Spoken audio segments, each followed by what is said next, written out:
Hey, cutie. Yeah, it's Pride and Prejudice night. Get comfy, tuck in, come on. We're almost at the end. Maybe there's only 2 chapters left for all 100 pages. It seems unlikely. Let's get started. Volume 3, Chapter 8. Mr. Bennet had very often wished, before this period of his life, that instead of spending his whole income, he had laid by an annual sum for the better provision of his children and of his wife, if she survived him. Now he wished it more than ever. Had he done his duty in that respect, Lydia need not have been indebted to her uncle for whatever of honor or credit could now be purchased for her. The satisfaction of prevailing on one of the most worthless young men in Great Britain to be her husband might then have rested in its proper place. He was seriously concerned that a cause of so little advantage to anyone should be forwarded at the sole expense of his brother-in-law, and he was determined, if possible, to find out the extent of his assistance, and to discharge the obligation as soon as he could. When first Mr. Bennet had married, economy was held to be perfectly useless, for, of course, they were to have a son.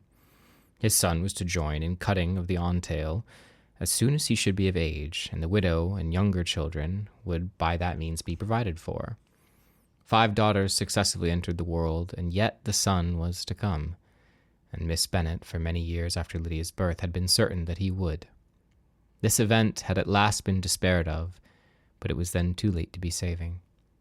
Miss Bennet had no turn for economy, and her husband's love of independence had alone prevented their exceeding their income. £5,000 was settled by marriage articles on Miss Bennet and the children, but in what proportions it should be divided amongst the latter depended on the will of the parents. This was one point, with regard to Lydia at least, which was now to be settled, and Mr. Bennet could have no hesitation in acceding to the proposal before him. In terms of grateful acknowledgment for the kindness of his brother, though expressed most concisely, he then delivered on paper his perfect approbation of all that was done, and his willingness to fulfill the engagements that had been made for him. He had never been before supposed that, could Wickham be prevailed on to marry his daughter, it would be done with so little inconvenience to himself as by the present arrangement. He would scarcely be £10 a year the loser by the 100 that was to be paid for them, for, what with her board and pocket allowance, and the continual presents in money, which had passed to her through her mother's hands, Lydia's expenses had been very little within that sum. That it would be done with such trifling exertion on his side, too, was another very welcome surprise, for his chief wish at present was to have as little trouble in the business as possible. When the first transports of rage which had produced his activity in seeking her were over, he naturally returned to all his former indolence. His letter was soon dispatched, for though dilatory in undertaking business, he was quick in its execution. He begged to know further particulars of what he was indebted to his brother, but was too angry with Lydia to send any message to her. The good news spread quickly through the house, and with proportionate speed through the neighborhood. It was borne in the latter with decent philosophy. To be sure, it would have been more advantageous of conversation had Mrs. Lydia Bennet come upon the town, or, as the happiest alternative, been secluded from the world in some distant farmhouse. But there was much to be talked of in marrying her, and the good-natured wishes for her well-being which had proceeded before from all the spiteful old ladies in Meryton lost but little of their spirit in this change of circumstances, because with such a husband her misery was considered certain. It was a fortnight since Miss Bennet had been downstairs, but on this happy day she again took her seat at the head of her table, and in spirits oppressively high. No sentiment of shame gave a damp to her triumph. The marriage of a daughter, which had been the first object of her wishes since Jane was 16, was now on the point of accomplishment, and her thoughts and her words ran wholly on those attendants of elegant nuptials, fine muslins, new carriages, and servants. She was busily searching through the neighborhood for a proper situation for her daughter, and, without knowing or considering what their income might be, rejected many as deficient in size and importance. "Hay Park might do," said she, "if the Goldings would quit it, or the great house at Stoke, if the drawing-room were larger, but Ashworth is too far off. I could not bear to have her 10 miles from me, and as for Lurvis Lodge, the attics are dreadful." Her husband allowed her to talk on without interruption while the servants remained, but when they had withdrawn, he said to her, "Miss Bennet, before you take any or all of these houses for your son and daughter, let us come to a right understanding. Into one house in this neighborhood they shall never have admittance. I will not encourage the impudence of either by receiving them at Longbourn." A long dispute followed this declaration, but Mr. Bennet was firm. It soon led to another, and Miss Bennet found with amazement and horror that her husband would not advance a guinea to buy clothes for his daughter. He protested that she should receive from him no mark of affection whatever on this occasion. Miss Bennet could hardly comprehend it. That his anger could be carried to such a point of inconceivable resentment as to refuse his daughter a privilege without which her marriage would scarcely seem valid exceeded all that she could believe possible. She was more alive to the disgrace which the want of new clothes must reflect on her daughter's nuptials than to any sense of shame at her eloping and living with Wickham a fortnight before they took place. Elizabeth was now most heartily sorry that she had, from the distress of the moment, been led to make Mr. Darcy acquainted with their fears for her sister, for since her marriage would so shortly give the proper termination to the elopement, they might hope to conceal its unfavorable beginning from all those who were not immediately on the spot. She had no fear of it spreading further, though his means. There were few people on whose secrecy she would have more confidently depended, but at the same time there was no one whose knowledge of a sister's frailty would have mortified her so much. Not, however, from any fear of disadvantage from it, individually to herself. For at any rate there seemed a gulf impossible between them. Had Lydia's marriage been concluded on the most honorable terms, it was not to be supposed that Mr. Darcy would connect himself with a family where to every other objection would now be added an alliance and relationship of the nearest kind with the man whom he so justly scorned. From such a connection she could not wonder that he should shrink. The wish of procuring her regard, which she had assured herself in his feeling in Derbyshire, could not in rational expectations survive such a blow as this. She was humbled. She was grieved. She repented, though she hardly knew of what. She became jealous of his esteem, and she could no longer hope to be benefited by it. She wanted to hear of him, and there seemed the least chance of gaining intelligence. She was convinced that she could have been happy with him when it was no longer likely that they should meet. What a triumph for him, as she often thought, could he know that the proposals which she had proudly spurned only 4 months ago would now have been gladly and gratefully received. He was as generous, she doubted not, as the most generous of his sex, but while he was mortal there must be a triumph. She began now to comprehend that he was exactly the man who in disposition and talents would most suit her. His understanding and temper, though unlike her own, would have answered all her wishes.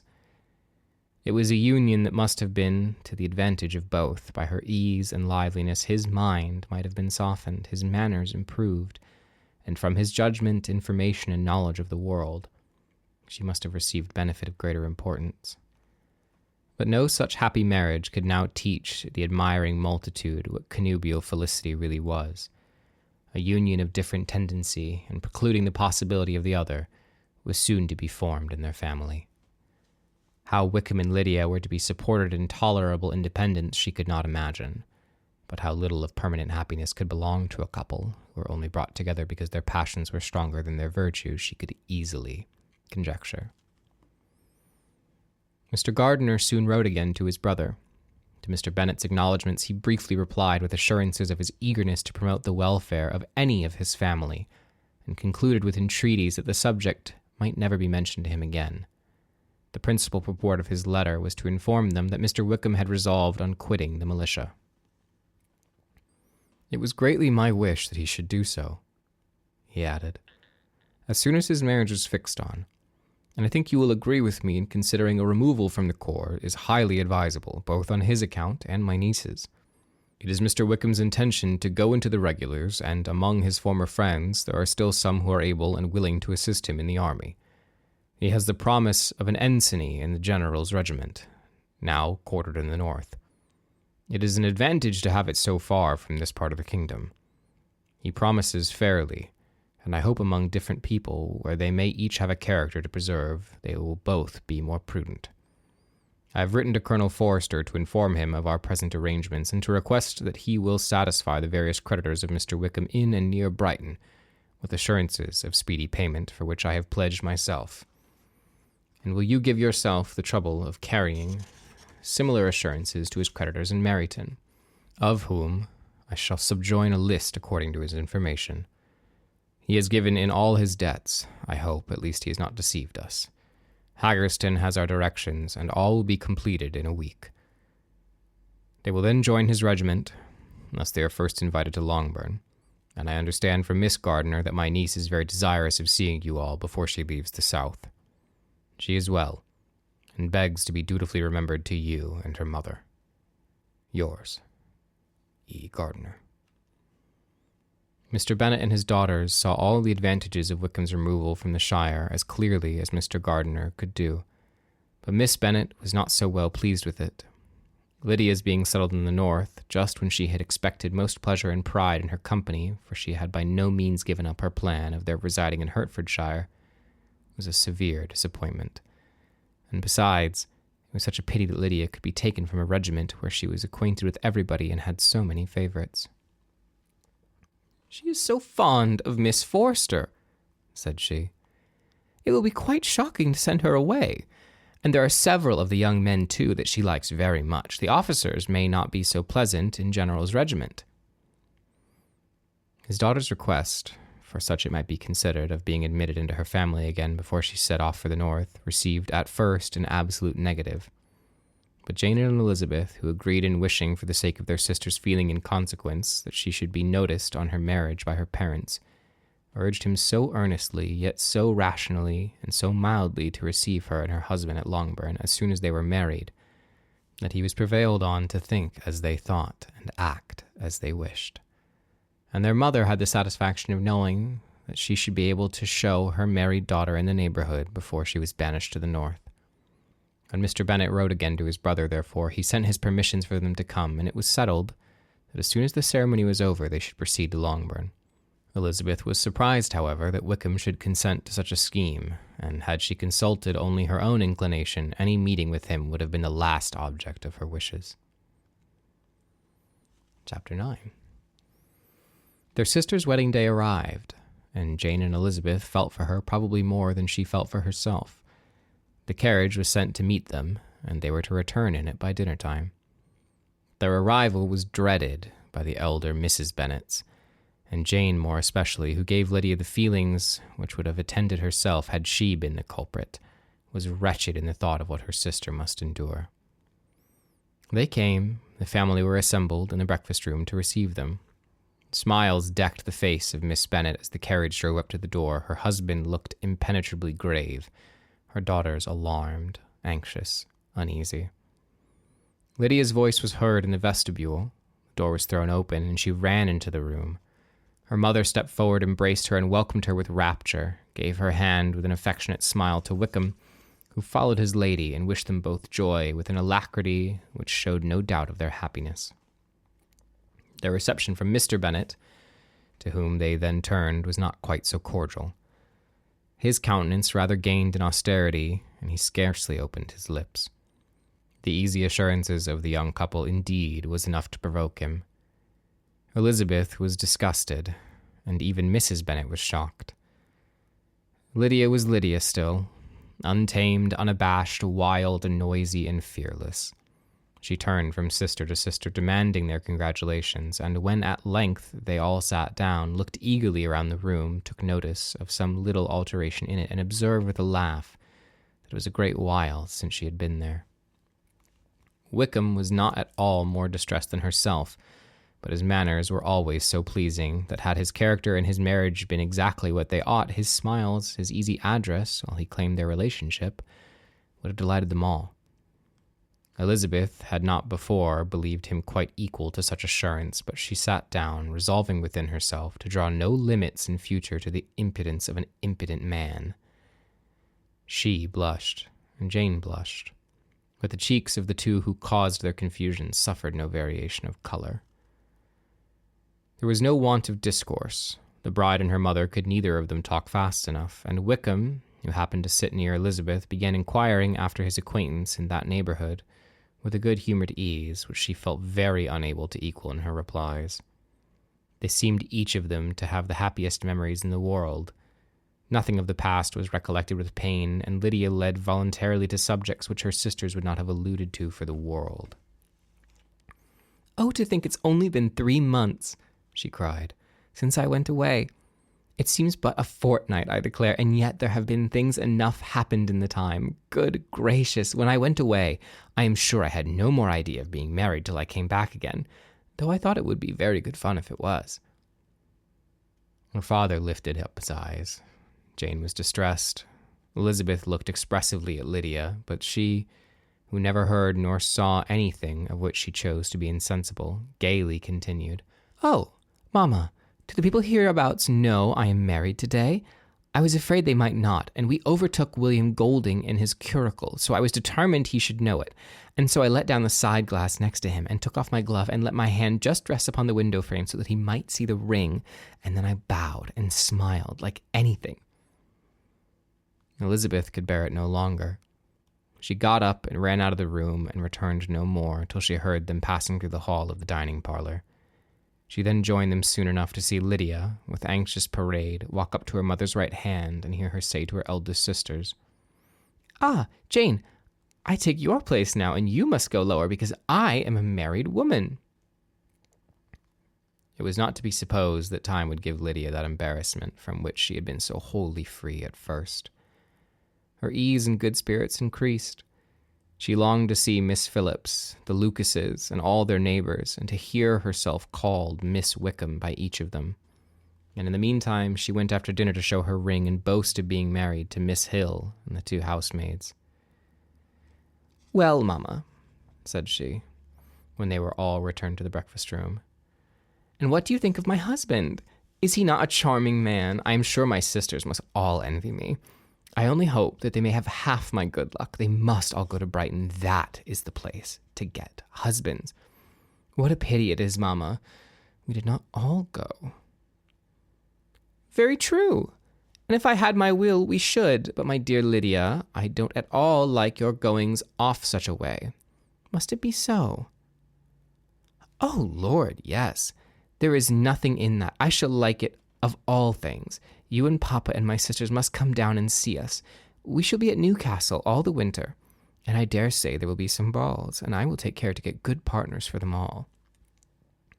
"I should like it beyond anything," said her mother. "And then, when you go away, you may leave 1 or 2 of my sisters behind, and I dare say I shall get husbands for them before the winter is over." "I thank you for my share of the favor," said Elizabeth, "but I do not particularly like your way of getting husbands." Their visitors were not to remain above 10 days with them. Mr. Wickham had received his commission before he left London, and he was to join his regiment at the end of a fortnight. No one but Miss Bennet regretted that their stay would be so short, and she made the most of the time by visiting about with her daughter and having very frequent parties at home. These parties were acceptable to all to avoid a family circle. It was even more desirable to such as did think than such as did not. Wickham's affection for Lydia was just what Elizabeth had expected to find it, not equal to Lydia's for him. She had scarcely needed her present observations to be satisfied, from the reason of things, that their elopement had been brought on by the strength of her love rather than his, and she would have wondered why, without violently caring for her, he chose to elope with her at all, had she not felt certain that his flight was rendered necessary by distress of circumstances. And if that were the case, he was not the young man to resist an opportunity of having a companion. Lydia was exceedingly fond of him. He was her dear Wickham on every occasion. No one was to be put in competition with him. He did everything the best in the world, and she was sure he would kill more birds on the 1st of September than anybody else in the country. One morning, soon after their arrival, as she was sitting with her 2 elder sisters, she said to Elizabeth, "Lizzie, I never gave you an account of my wedding, I believe. You were not by when I told Mamma and the others all about it. Are you not curious to hear how it was managed?" "No, really," replied Elizabeth. "I think there cannot be too little said on the subject." "You are so strange. But I must tell you how it went off. We were married, at St. Clement's because Wickham's lodgings were in that parish, and it was settled that we should all be there by 11 o'clock. My uncle and aunt and I were to go together, and the others were to meet us at the first church. Well, Monday morning came, and I was in such a fuss. I was so afraid, that something would happen to put it off, and that I should have gone quite distracted. And there was my aunt. All the time I was dressing, preaching, and talking away, just as if she was reading a sermon. However, I did not hear above 1 word in 10, for I was thinking, you may suppose, of my dear Wickham. I longed to know whether he would be married in his blue coat. Well, and so we breakfast at 10 as usual. I thought it would never be over, for, by the by, you are to understand that my uncle and aunt were horrid unpleasant all the time I was with them. If you'll believe me, I did not once put my foot out of doors, though I was there a fortnight. Not one party or scheme or anything. To be sure, London was rather thin, but however, the little theatre was open. Well, and so just as the carriage came to the door, my uncle was called away upon business to that horrid man, Mr. Stone. And then, once they get together, there is no end of it. Well, I was so frightened, I did not know what to do, for my uncle was to give me away. And if we were beyond the hour, we could not be married all day, but luckily he came back again in 10 minutes' time, and then we all set out. However, I recollected afterwards that if he had been prevented going, the wedding need not be put off, for Mr. Darcy might have done as well. Mr. Darcy? Repeated Elizabeth in utter amazement. Oh, yes. He was to come there with Wickham, But gracious me, I quite forgot. I ought not to have said a word about it. I promised them so faithfully. What will Wickham say? It was to be such a secret. If it was to be a secret, said Jane, say not another word on the subject. You may depend on my seeking no further. Oh, certainly, said Elizabeth, though burning with curiosity. We will ask you no questions. Thank you, said Lydia, for if you did, I should certainly tell you all, and then Wickham would be angry. On such encouragement to ask, Elizabeth was forced to put it out of her power by running away. But to live in ignorance on such a point was impossible, or at least it was impossible not to try for information. Mr. Darcy had been at her sister's wedding. It was exactly a scene and exactly among people where he had apparently least to do and least temptation to go. Conjectures as to the meaning of it, rapid and wild, hurried into her brain, but she was satisfied with none. Those that best pleased her, as placing his conduct in the noblest light, seemed most improbable. She could not bear such suspense, and hastily seizing a sheet of paper, wrote a short letter to her aunt to request an explanation of what Lydia had dropped, if it were compatible with the secrecy which had been intended. You may readily comprehend, she added, what my curiosity must be to know how a person unconnected with any of us, and comparatively speaking a stranger to our family, should have been amongst you at such a time. Pray write instantly and let me understand it, unless it is for very cogent reasons to remain in the secrecy which Lydia seems to think necessary, and then I must endeavor to be satisfied with ignorance. Not that I shall, though, she added to herself as she finished the letter. And my dear aunt, if you do not tell me in an honorable manner, I shall certainly be reduced to tricks and stratagems to find out. Jane's delicate sense of honor would not allow her to speak to Elizabeth privately of what Lydia had let fall. Elizabeth was glad of it till it appeared, whether her inquiries would receive any satisfaction, that she had rather be without a confidant. We're getting close. But that's it for today. Yeah, we'll be back soon.